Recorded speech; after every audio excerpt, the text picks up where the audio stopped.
Bonjour à tous, merci de nous retrouver pour ce nouvel hebdo. Cette semaine, je vous propose qu'on s'intéresse au réseau de bibliothèques multimédia intercommunales. On commence ici, à Golbey. Cette médiathèque a ouvert il y a 2 semaines. On fait le tour tout de suite.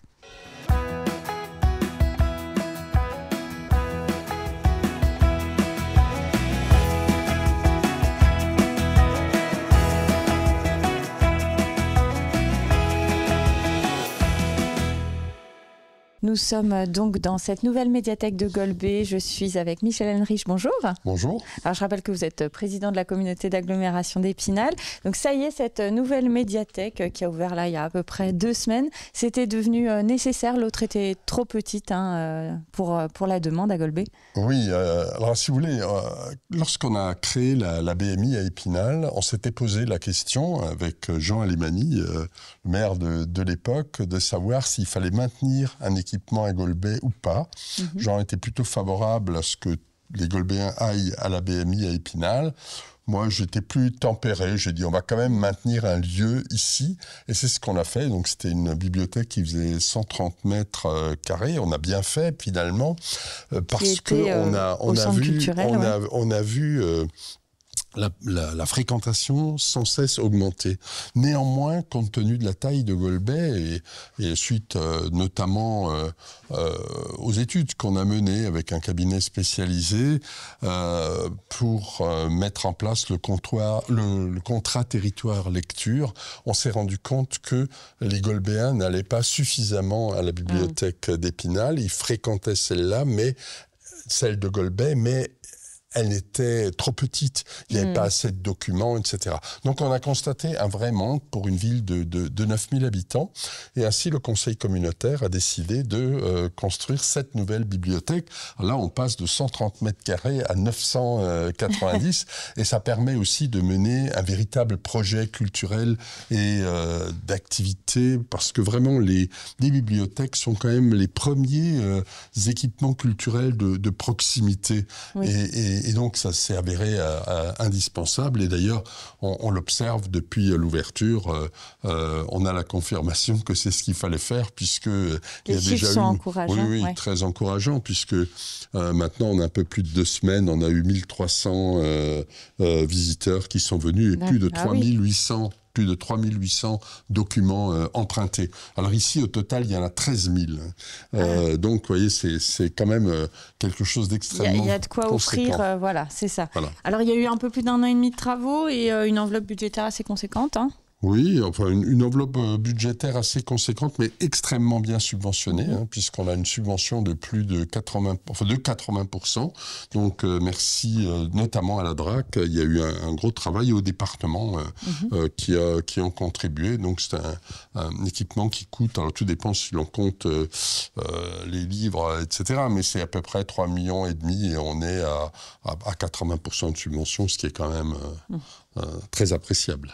Avec pas mal de services proposés, on voit à côté de nous une salle vraiment dédiée aux jeux de société. Ça faisait partie aussi du projet, hein. Alors effectivement, ce qui caractérise ce nouvel équipement, c'est qu'il y a une multitude d'offres. Il y a notamment, par exemple, la salle qui est dédiée aux jeux de société. Il y a 450 jeux de société qui, par exemple, samedi dernier, étaient complètement pleines. Il n'y avait plus une place. Oui, en plus, il y a de la place. Il y a aussi des salles de travail pour des étudiants. Oui. Il y a un bel endroit dédié à la presse, à la presse quotidienne et à la presse hebdomadaire ou mensuelle. Il y a un auditorium pour des projections. Il y a une salle de visionnage. Il y a un espace d'exposition. Il y a des salles d'activité. Donc, il peut se passer énormément de choses. Donc, c'est un projet, vraiment une belle animation. Et puis ça correspond bien aussi, si vous voulez, à ce que la ville de Golbey est en train de redynamiser tout son centre. Et donc, ce projet situé ici prend vraiment toute sa pertinence.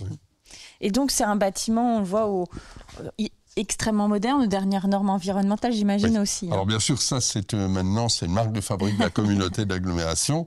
Il faut que d'un point de vue environnemental, on fasse ce qui est de mieux. Alors le projet a été confié à un architecte local, la personne du cabinet, enfin Gérald Claus, et donc c'est un bâtiment qui coche un peu toutes les cases.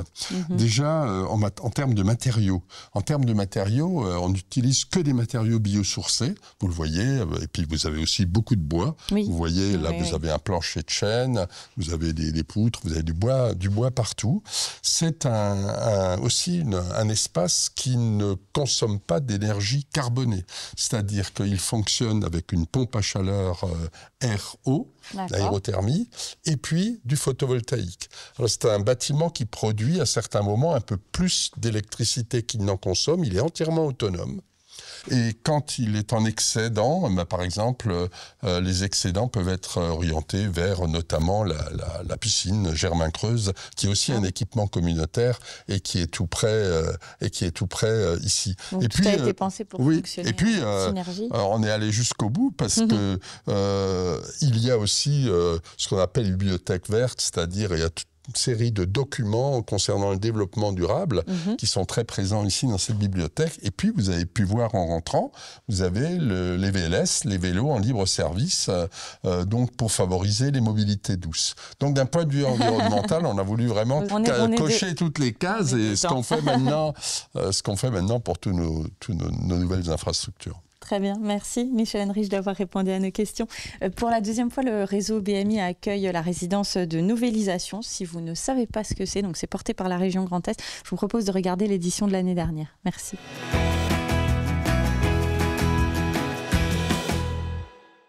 J'ai vu tant de choses que vous, humains, ne pourriez pas croire.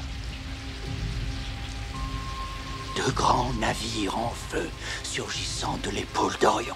Un court extrait de Blade Runner de Ridley Scott, sorti en 1982 sur une musique de Vangelis et adapté du roman de science-fiction Les androïdes rêvent-ils de moutons électriques de l'auteur américain Philip K. Dick. Film que ce public a pu visionner au Ciné-Palace d'Épinal à l'issue de cette conférence donnée ce samedi soir à la BMI par la journaliste et romancière lorraine Sophie Loubière, invitée par la région Grand Est pour une résidence de plusieurs semaines traitant de novélisation, l'adaptation, l'inverse est plus fréquent, de films ou de séries télé sous forme de romans.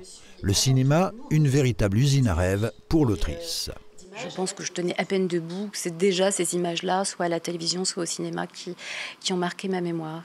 Et parmi l'un des films les plus emblématiques, c'est un film d'Hitchcock, Spellbound, la maison du Dr. Edwards, qui m'a littéralement bouleversée par ces images incroyables dessinées par Salvatore Dali, qui sont des séquences de rêve dans le film. Spellbound, Blade Runner ou encore Alice dans les villes de Wim Wenders ont marqué la romancière qui elle-même a failli voir adapter son livre L'enfant au caillou au cinéma. Mais il y a une ligne rouge qu'elle se refuse à franchir. À partir du moment où on va vous demander de changer la fin de votre roman, d'en faire une fin heureuse, par exemple, alors que votre livre est inspiré d'un fait réel, c'est comme si on tuait pour la deuxième fois une victime. Donc oui, effectivement, je me suis refusée à cette adaptation. Une résidence où l'on ne parlera pas que de cinéma. Allez, on vous met dans les confidences. Effectivement, on va parler dyslexie, on va parler poésie avec Richard Rognier, et puis on va raccrocher le cinéma à la musique, par exemple, ce genre de choses. Une résidence forte de plusieurs rencontres et qui s'achèvera le 15 décembre prochain au Ciné-Palace d'Épinal, avec une restitution en présence de Sophie Loubière, du Goncourt spinalien Nicolas Mathieu et de Sarah Polacci, commissaire générale du Livre sur la place de Nancy. Nous sommes désormais du côté d'Épinal. Je suis à la BMI en compagnie de la directrice du réseau des BMI de la communauté d'agglomération d'Épinal, Lauriane Demangeon. Bonjour. Bonjour. Alors le réseau BMI, on l'a dit, se déploie sur toute la communauté d'agglomération. On a combien d'établissements finalement? Alors ça fait tout à fait écho à un projet ambitieux mené par la communauté d'agglomération d'Épinal qui progressivement élargit son réseau. On a commencé à 2 médiathèques intercommunales en 2009 et puis désormais nous en sommes actuellement à 6 médiathèques intercommunales et puis 13 médiathèques municipales qui sont partenaires. Donc c'est un réseau qui ne cesse de s'étoffer, c'est une vraie volonté aussi d'élargir aussi ce cercle-là. Tout à fait. Les médiathèques sont les premiers équipements culturels de territoire en France et on est vraiment attentif à ce que ce service soit proposé en toute proximité avec les habitants du territoire. Donc on réfléchit en termes de maillage pour que chaque territoire soit bien pourvu d'une médiathèque structurante. Et ce qui fait la particularité de ce réseau, c'est qu'il y a une vraie volonté de travailler en collaboration. Il y a des projets qui se déclinent aussi un petit peu des thématiques. En ce moment, par exemple, il y a une résidence de novélisation et on va aussi pouvoir trouver des choses dans les différentes médiathèques, c'est ça ? Tout à fait. Alors tout ce qu'on réalise au quotidien, c'est vraiment à l'égard du public. Donc on a à la fois une offre qui permet à tous les habitants de pouvoir aller dans toutes les médiathèques, emprunter, rendre des documents, pouvoir bénéficier dans leur médiathèque de proximité de leur choix de documents avec une navette de circulation des documents qui apportent les documents jusque dans leur médiathèque. Et puis en termes d'action culturelle, là aussi, on a une programmation très riche, diversifiée et variée. Il y en a pour tous les âges, pour tous les goûts. Tous les supports de la connaissance sont représentés avec des animations vraiment tout au long de l'année. Et en effet, là, pour le mois d'octobre et novembre, on déploie une résidence de novélisation. Alors, c'est un projet ambitieux qu'on porte avec la région Grand Est et puis également nos partenaires transfrontaliers belges avec la Maison européenne des auteurs et autrices et la SBL Bella. Donc, on aura le grand plaisir d'accueillir dans nos murs et dans toutes les médiathèques du réseau Camille Toussaint. Camille Toussaint, c'est une jeune illustratrice belge qui va travailler dans les médiathèques sur la novélisation, donc la transformation d'un film en bande dessinée autour d'un film qu'elle a choisi. C'est une adaptation en sens inverse. Tout à fait. C'est moins courant et c'est vraiment l'axe que se donne la région Grand Est pour mettre ceci aussi en avant, qui est une autre forme d'art à la croisée de la littérature, des arts graphiques et du cinéma. Et donc Camille Toussaint a choisi le film Dans la maison il pleut de Paloma Sermonday. D'accord, donc ce sera à venir découvrir dans les différentes médiathèque Tout à fait. Du réseau. Elle aura des temps d'écriture et de temps de médiation avec nos publics dans les différentes médiathèques. Et elle viendra nous présenter la restitution de son travail le 29 novembre au Ciné Palace pour une belle soirée de présentation. On en prend note, merci. Et donc, vous disiez 2009, les deux premières médiathèques dont faisait partie Épinal. Donc, ici, c'était un site, une friche industrielle de la compagnie de transport de bus, c'est ça? Oui. Et puis on a imaginé ce grand bâtiment qui est sorti de terre et qui, 15 ans plus tard, a une belle notoriété sur notre territoire. Combien on a ça brasse combien de personnes ici finalement? Combien d'abonnés? Combien de fréquentations? Alors ici, on est vraiment sur le cœur du réseau de la BMI. C'est vraiment les services supports qui sont hébergés ici. On a, en termes de collection, plus de 6 km de rayonnage pour répondre aux besoins des usagers du 21e siècle. Nous n'avons pas que des livres et des supports écrits, mais vraiment tous les champs de la connaissance et tous les supports représentés pour vraiment lire le monde dans nos murs. En termes de fréquentation, la BMI, elle attire non seulement les Spinaliens, mais aussi les habitants de la communauté d'agglomération d'Épinal, voire au-delà. Et en termes de fréquentation, on a en moyenne 17 000 personnes qui franchissent les portes chaque mois. Donc c'est un véritable lieu de vie au-delà de la médiathèque, du côté emprunt de documents. Il y a aussi de nombreuses animations. C'est une vraie volonté, ça, de faire vivre ce lieu comme ça. Tout à fait. C'est vraiment dans l'air du temps. C'est ce qui fait aujourd'hui en médiathèque. On veut les médiathèques comme des lieux de vie, d'information, de citoyenneté et qu'elles soient largement ouvertes. Donc c'est le cas à Épinal avec 37h30 d'ouverture chaque semaine, y compris les dimanches après-midi. Et d'ailleurs, on est loin aujourd'hui, grâce à tout ce travail que vous faites, de l'image collective qu'on avait de la bibliothèque un peu austère, où il fallait se taire, où là on n'en est plus là aujourd'hui. Tout à fait. On veut vraiment dépoussiérer l'image des bibliothécaires et on est encore très mal servi par le cinéma et les séries télé où on voit encore les bibliothécaires en tailleur à chignon ou alors des hommes bibliothécaires avec des problèmes psychologiques affirmés. Donc non, voilà, on souhaite vraiment casser cette image et montrer qu'on est avant tout des humains prêts à partager toute la connaissance, à aiguiller les gens, y compris sur leur démarche administrative. On a vraiment ce nouveau pan aussi d'aide au public. Quand on voit aujourd'hui la facilité qu'on a d'avoir accès à des contenus par le biais des plateformes, par le biais d'Internet, comment expliquer que finalement ça marche toujours aussi bien, les médiathèques, que les gens se déplacent pour emprunter des livres et des contenus? Alors on est très attentif aux lieux. Vous aviez certainement dû le voir également à Golbet. Petite structure ou grande structure, on fait vraiment des lieux pour que les gens s'y sentent bien, qu'ils puissent être des lieux de rencontre, d'échange avec les autres. Et puis au niveau de l'accès aux collections, certes il y a des choses numériques, mais on n'y trouve pas tout. Et il faut savoir chercher et être orienté aussi sur ces ressources-là. Et là c'est tout l'objet du métier de bibliothécaire aussi. D'accompagner, absolument. C'est la plus-value humaine de ce que vous pouvez retrouver aussi en ligne.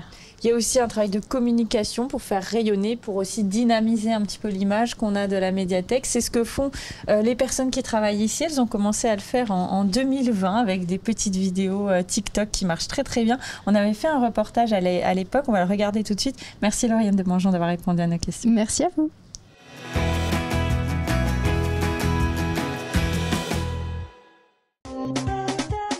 Attention, passage d'un train.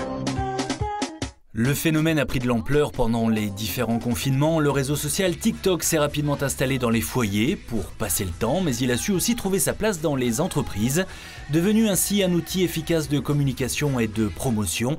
L'exemple parfait, c'est celui de la BMI à Épinal. En 2020, les salariés du réseau des bibliothèques et médiathèques de l'agglomération spinalienne ont décidé de créer et diffuser chaque semaine une nouvelle et courte vidéo pour se rappeler aux bons souvenirs des abonnés, mettre en avant avec humour leur métier, les services proposés et en même temps toucher un autre public. Excusez-moi, vous travaillez ici ? C'est vrai que pour le phénomène TikTok, ça va être les plus jeunes qu'on va toucher et puis montrer vraiment une nouvelle image de la médiathèque. Facebook va nous permettre de toucher le plus large public avec, on le sait, on a nos parents, les enfants, plusieurs générations qui sont présentes. Donc, chacun de nos réseaux sociaux a un peu sa ligne éditoriale. On va publier des contenus différents selon les réseaux sociaux et puis relayer sur les uns les autres. On n'est pas forcé d'être sur TikTok pour voir nos vidéos, il suffit d'être abonné à notre page Facebook ou notre compte Instagram. On est reparti. Vas-y.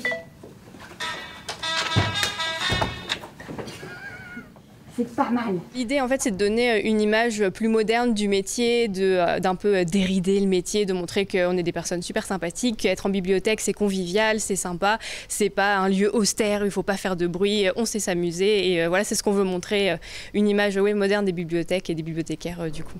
Depuis l'année passée, des dizaines de vidéos ont ainsi été tournées et diffusées par la BMI avec une moyenne de 3 à 4 000 vues sur TikTok. Et puis, allez savoir pourquoi, l'une d'entre elles a dépassé il y a quelques jours les 140 000.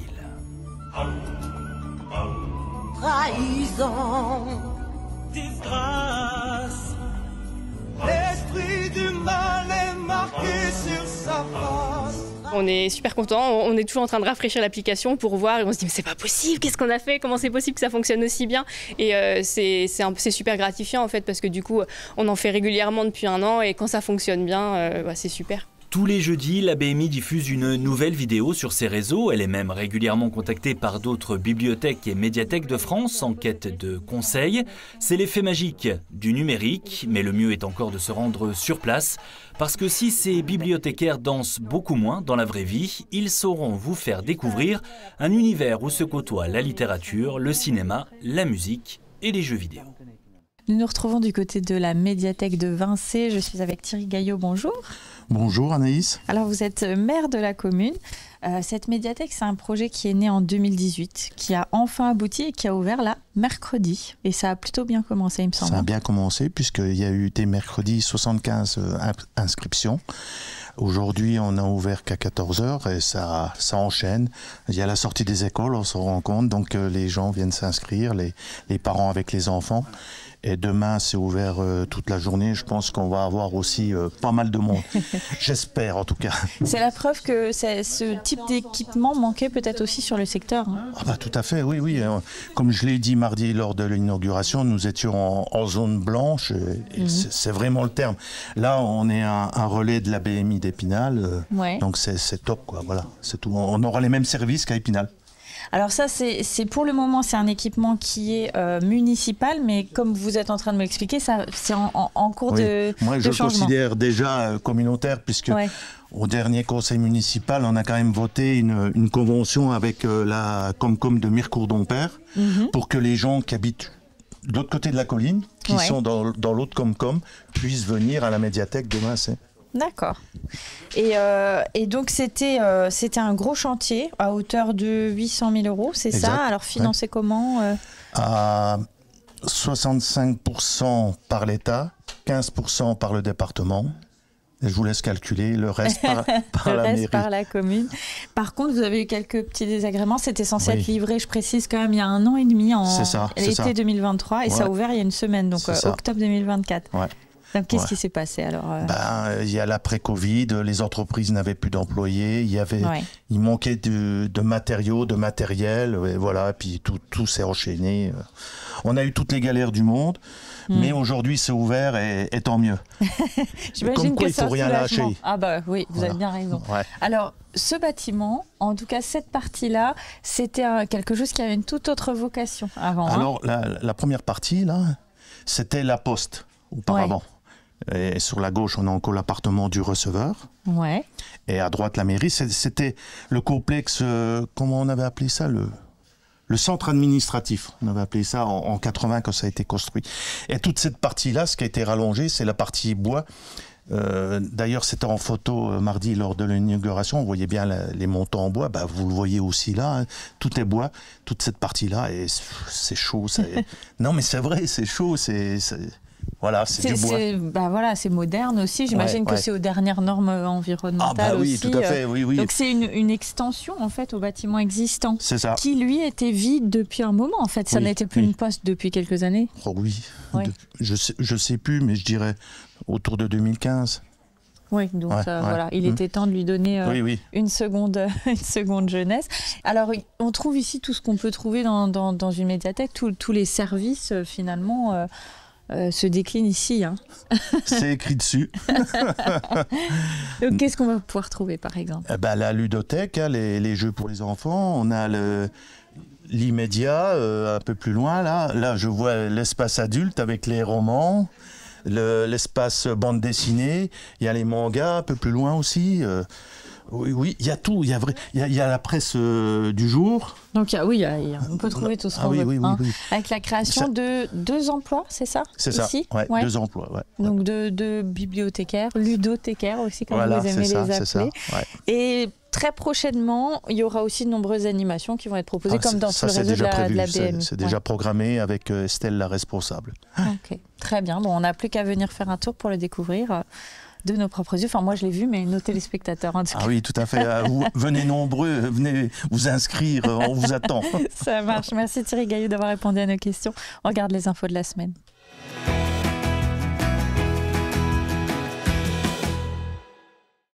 L'Agglo fait sa rentrée et le fait savoir. Quelques 500 convives ont convergé vers la rotonde de Thaon-les-Vosges en fin de semaine dernière, pour une soirée articulée autour de tables rondes et conférences sur les thématiques de l'attractivité du territoire, des innovations et de la transition, avec un focus particulier sur l'eau.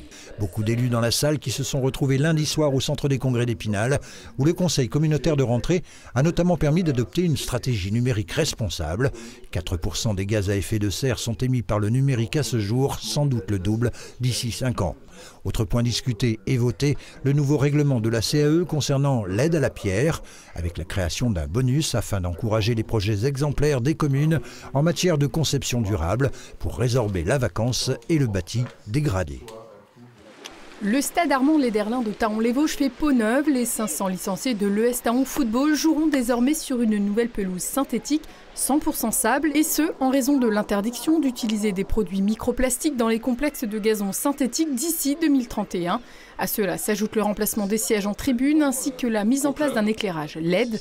L'équipement, inauguré mercredi dernier, a nécessité plusieurs semaines de travaux pour un coût total de près de 675 000 €, cofinancé en partie par la région Grand Est et le Fonds d'aide au football amateur, à hauteur de 17%, le reste à charge étant réparti entre la commune et la communauté d'agglomération d'Épinal. Ils étaient 140, dont un tiers de plus de 60 ans à participer à ce moment d'échange et de découverte. Une journée d'accueil dimanche dernier à Épinal de ces nouveaux habitants. Après une présentation sommaire en mairie, direction 5 sites culturels ou ludiques de la ville. Ici, le stade d'eau vive de la base Naturo, mais également au programme la BMI, la glucoserie, le musée de l'image, ainsi que le planétarium. D'autres rendez-vous seront prochainement proposés, dont par exemple une soirée à la patinoire, afin d'assister à un match de hockey.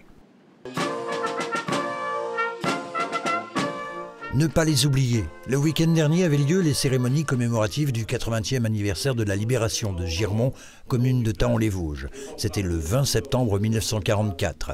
Le village de Girmont était libéré par le 1er bataillon du 142e régiment d'infanterie de la 36e division américaine. Pour rendre hommage à ces soldats et ces héros du passé, habitants et élus étaient nombreux à s'être réunis sur la place du monument aux morts. Une image commémorative réalisée par Antonio Gassia a également été dévoilée lors de cette cérémonie. Pour clôturer ces hommages, les célébrations se sont poursuivies à Thaon-les-Vosges. C'est une récolte bien moindre que celle de l'année précédente. Le week-end dernier, une trentaine de cueilleurs ont participé aux traditionnelles vendanges dans les quelques 900 pieds de vigne du château d'Épinal. Sécateurs et seaux à la main, il ne leur a fallu que quelques minutes pour finaliser la récolte. Un faible rendement qui s'explique certainement par le gel printanier, puis la météo pluvieuse de ces derniers mois. Une fois le raisin ramassé, il a été égrappé puis pressé avant d'être dégusté sur place, puisqu'il n'est pas question ici de vinification. Et voilà, l'hebdo est terminé. J'espère que cette émission vous a plu. Vous avez l'embarras du choix pour trouver une médiathèque sur le secteur de la communauté d'agglomération. Vous l'avez compris, alors vous savez où venir maintenant. Quant à nous, on se dit à la semaine prochaine. Merci de nous avoir suivis.